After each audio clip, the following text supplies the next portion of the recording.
Hi నమస్తే welcome to Myra Media. నేను మీ కేవీఆర్. ఆంధ్రప్రదేశ్ ఫలితాలు వచ్చి అంటే మొన్నటికి 365 రోజులు పూర్తయిన సందర్భంగా ఇక ప్రతి ఒక్కళ్ళు ఇప్పటికిప్పుడు ఎన్నికలు జరిగితే అధికారంలోకి వచ్చేది ఏ పార్టీ, ఈ కూటమి సర్కార్ సంక్షేమాన్ని తర్వాత అభివృద్ధిని గాలికి వదిలేసిన నేపథ్యంలో ఈ అరాచకాలు రెడ్ బుక్ రాజ్యాంగం రివెంజ్ పేరుతో జరుగుతున్న ఈ అరాచక పాలనపై మీ ఒపీనియన్ ఏంది అని ఆరాధించే ప్రయత్నం చేసినా కానీ అసలు ఈ 164 సీట్ల ఇంత పెద్ద మ్యాండేట్ ఎట్లొచ్చింది అనేది ఎవ్వడు కూడా ప్రజెంట్ చేసే ప్రయత్నం చేయలే. మనం మైరా మీడియాలో చాలాసార్లే ఈ ఈవీఎంల ట్యాంపరింగ్ గురించి, ఎన్నికల సంఘం దిక్మాలతనం గురించి ఎన్నో వీడియోలు చేసినాం. అయితే నిన్న మళ్ళా పివిఎస్ శర్మ అని మాజీ ఒక ఐఏఎస్ ఆఫీసరు దీన్ని తెర మీదకి తీసుకొచ్చాడు. ముఖ్యంగా వైసీపీ పార్టీని కోట్ చేస్తూ ఆయన వేసిన ట్వీట్లు కొంత సంచలనంగా మారినాయి అనమాట. It's up to YCP leaders and cadre to decide whether they want democracy to prevail in AP or not.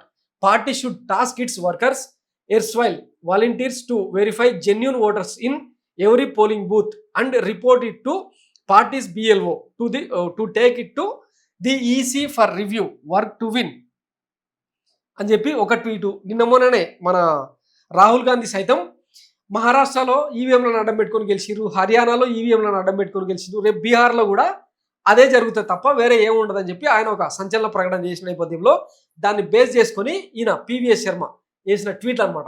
In conclusion, YCP leaders and cadres were cot napping while election commission added lakhs of new voters and deleted lakhs of their voters. Though election commission claims to have made additions and deletions after due process, BLOs of YCP should have kept a tab on voters list. YCP failed in it last elections. So గత ఎన్నికల్లో వైసీపీకి సంబంధించిన చాలామంది ఓటర్లను లేపేసిర్రు. అడిషనల్గా ఒక్కొక్క నియోజకవర్గంలో Arnon average 26,000 నుంచి 30,000 వరకు యాడ్ చేసిర్రు అని చెప్పి ఈ పివిఎస్ శర్మ చేసిన సంచలన ఆరోపణ అనమాట. ఏపీ కూటమి ప్రభుత్వం అధర్మ మార్గంలో గెలిచిన ప్రభుత్వం. ఏపీ అసెంబ్లీ అండ్ పార్లమెంట్ ఎన్నికల్లో ప్రజాస్వామ్యం కూని 2019-24 మధ్య కాలంలో మొత్తం 42 లక్షల కొత్త ఓటర్ల నమోదు. 2014-19 మధ్యలో కూడా 4 లక్షలు మాత్రమే నమోదు. 23-24 సంవత్సరంలో 29 లక్షల కొత్త ఓటర్ల నమోదు. అంటే ప్రతి నియోజకవర్గం అసెంబ్లీ స్థానంలో సుమారు 17,000 కొత్త ఓట్లు నమోదైనాయి. ఎన్నికల ముందు అక్టోబర్ 23, డిసెంబర్ 23 2 నెలల వ్యవధిలో సుమారు 24 లక్షల కొత్త ఓటర్లు నమోదయ్యారు. Can ECI explain the material increase of 42 lakhs in new voters in AP between 2019-24, whereas the rise was just 4 lakh during 2014 and 19. Can ECI explain how it could register 24 lakh new voters in just 2 months between October 23 to December 23? Additional 6 lakh in 23 to 24. Democracy under attack అని చెప్పి ఈయన కొన్ని సంచలన ఆరోపణలు చేశారు. ఇంకా ఈ గతంలో ఏప్రిల్ 13, 2024 ఆంధ్రప్రదేశ్ అసెంబ్లీకి దేశవ్యాప్తంగా సార్వత్రిక ఎన్నికల్లో భాగంగా పోలింగ్ జరిగింది కదా. ఈ ఈవీఎంల మ్యానిపులేషన్ను, ఈ ఈవీఎంల ట్యాంపరింగ్ను జనం దృష్టిలోకి రానివ్వకుండా విపరీతమైన హింసకు ఎట్లా ఇంకా వీళ్ళు ఉసిగొల్పినో చూసినాం కదా. దాడులు పల్నాడు వ్యాప్తంగా అయితే ఇక రక్తపాతమే నమోదైందనమాట. ఇంకా కొత్తగా అంటే మా గ్రామంలో కానీ మా మండలంలో కానీ ఇట్లా ఓట్లు అడిషనల్గా కలిసినాయని కానీ ఓట్లు అడిషనల్గా పడ్డాయని కానీ ఎవ్వరూ గొంతెత్తకుండా ఎట్లాంటి రక్తపాతం సృష్టించిందో ఈ కూటమి నేతలు ఇంకా చూసినాం కదా. చాలామంది కుటుంబాలు, కొన్ని లక్షల మంది కుటుంబాలు పల్నాడు కేంద్రంగా తర్వాత ఆంధ్రప్రదేశ్ కేంద్రంగా వలసపోయి పారిపోవాల్సి వచ్చింది.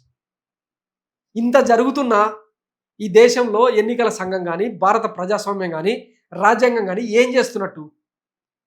వాస్తవానికి దీన్ని తవిదీస్తే ప్రపంచ చరిత్రలోనే అత్యంత దుర్మార్గమైన అంశాలు ఎన్నో ఆంధ్రప్రదేశ్ వేదికగా బయటపడే అవకాశం ఉంది. మరి దీని మీద వైసీపీ ఎందుకు పోరాటం చేస్తలేదు, ఆ నేతలు ఎందుకు పట్టించుకోవట్లేదు అన్నది ఇంకా భగవంతుడికి ఎరక. ఫలితాలు వచ్చిన దగ్గర నుండి ఒక ఆయన రాసిన మ్యాటర్ అనమాట. నన్ను తీవ్ర అశాంతికి గురి చేస్తున్న అంశం ఇది. పోలింగ్ ముగిసిన సాయంత్రం 6 గంటల వరకు 68% పోలింగ్ నమోదైతే అఫీషియల్గా ఈసీఐ ప్రకటించిన తర్వాత కౌంటింగ్ సమయానికి అంటే రాత్రి మరుసటి రోజు ఎప్పుడో 82% పోలింగ్ నమోదైందని చెప్పి ఇక ఊదరగొట్టారు అనమాట. మొత్తం 49 లక్షల ఓట్లు అదనంగా కలిశాయి. పరకాల ప్రభాకర్ లాంటి వాళ్ళు కూడా ఓపెన్గానే 12.5% ఓట్లు అధికంగా అంటే వీవీప్యాట్లు ఇవన్నీ లెక్కించకుండా ఓటింగ్కు, పోలింగ్కు అండ్ కౌంటింగ్కు మధ్య 12.5% ఓట్లు అడిషనల్గా ఎట్లా నమోదవుతాయి? అని చెప్పి చాలా సంచలన విషయాలు వెలుగులోకి తీసుకొచ్చిర్రు. గతంలో డెమోక్రటిక్ ఫోరం ఆఫ్ ఇండియా అనే ఒక సంస్థ, తర్వాత మింటు, తర్వాత ది వైర్ లాంటి ఎన్నో నేషనల్ ఏజెన్సీస్ కూడా దీని మీద పెద్ద ఎత్తున కథనాలు రాసే ప్రయత్నం చేసినాయి. కానీ అవేవి కూడా మన పచ్చ పత్రికల్లో, ఎందుకంటే ఆంధ్రప్రదేశ్ అంటేనే ఇక ఈ పచ్చ హమాస్ బ్యాచ్ కదా, ఇవేవి కూడా ఈ కథనాలు ఈవీఎంలు ట్యాంపరింగ్ జరిగినాయి, మ్యానిపులేషన్ జరిగినాయి అన్న విషయాల్ని జనం దృష్టిలోకి రాకుండా ఇంకా ప్రమాణ స్వీకారోత్సవం, తర్వాత ఈ పోలవరం శ్వేతపత్రం, అమరావతి శ్వేతపత్రం, ఇంకా వైసీపీ కార్యాలయాలను కూలగొట్టడం, ఇట్లాంటి ప్రయత్నాలతో జనాన్ని ఒక 3-4 నెలల పాటు అసలు రాష్ట్రంలో ఏం జరుగుతుందో తెలియకుండా మభ్యపెట్టే ప్రయత్నం చేస్తుంది. సో ఈవీఎంల మీద ఖచ్చితమైన డిస్కషన్ కనుక జరగకపోతే, ఒక స్ఫూర్తివంతమైన డిస్కషన్ కనుక జరగకపోతే, ఒక ప్రభుత్వం మారితే ఎట్లాంటి ఫలితాలు ఉంటాయి, ఎట్లాంటి అరాచక పాలన వేదిక అవుతుంది, రాష్ట్రం ఎట్లా కుక్కల్ని ఇస్తరవుతుంది అన్నది ఇప్పుడు ప్రత్యక్షంగా చూస్తున్న నేపథ్యంలో ఇప్పటి నుంచైనా గొంతెత్తకపోతే మళ్ళీ ఎన్నికల్లో ఇదే ఈవీఎంలను నమ్ముకొని ఈ కేంద్ర ప్రభుత్వం కానీ ఈ రాష్ట్ర ప్రభుత్వం కానీ మళ్ళీ జిమ్మికలు చేయకూడదంటే జనమే రోడ్ల మీదకి వచ్చి ప్రజాస్వామ్యాన్ని తమకు తామే వ్యవస్థల్ని అవసరమైతే చేతిలోకి తీసుకొని కాపాడుకోవాల్సిన బాధ్యత ప్రతి పౌరుడికి ఉంటుంది. ఆలోచించండి. Thanks for watching Myra Media. నేను మీ కేవీఆర్. Thank you.